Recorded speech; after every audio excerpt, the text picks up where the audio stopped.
Hey, this is Dr. Tom. So one of the tools here that when we're looking at posture, and we put such an emphasis on making sure everything's doing its job. You know, your body's in good alignment, your muscles are working the way they're supposed to, the way nature intended them to work. Everything's sitting where it's supposed to. Your joints are moving and mobile. Those are all really critical things that we want to make sure are happening in your body. Again, not so much just for how you feel and how well you're functioning today, but down the road, it's really important. So one of the tools that we use here on our iPad is we use these posture pictures.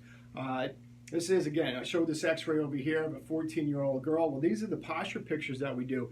And one of the major things that we look at when we're dealing with these posture pictures is that side view. We're looking at that side view of her and where the head position is. And we call that forward head posture. When the head starts to creep forward out over the body, over the shoulders, forward head posture, forward head syndrome, anterior head syndrome, I don't care what you call it, it's a problem. So here's a 14-year-old girl. She's 103 pounds, so she's skinny. She's a small frame, very active child. For her body, her head should weigh approximately 7.8 pounds. All right, that's this right here. It's an 8-pound weight. So with her body, with everything sitting correctly, that 8-pound weight is right here. Her body can handle that.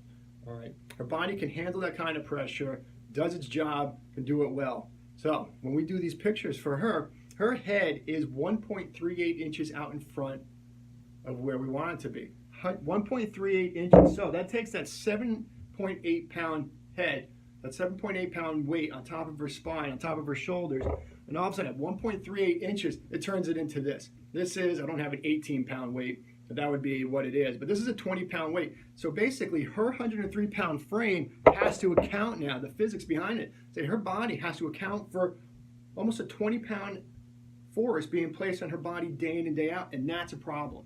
All right. So if I had an 8-pound weight here, my body can handle it. Now that's out here, so it feels like it's 20 pounds. I can hold this weight here, but what's going to happen? After, let's say, a couple, it starts to get really fatigued. My muscles are going to get fatigued. My joints are going to get fatigued, and eventually I'm going to drop the weight because my body can't handle it.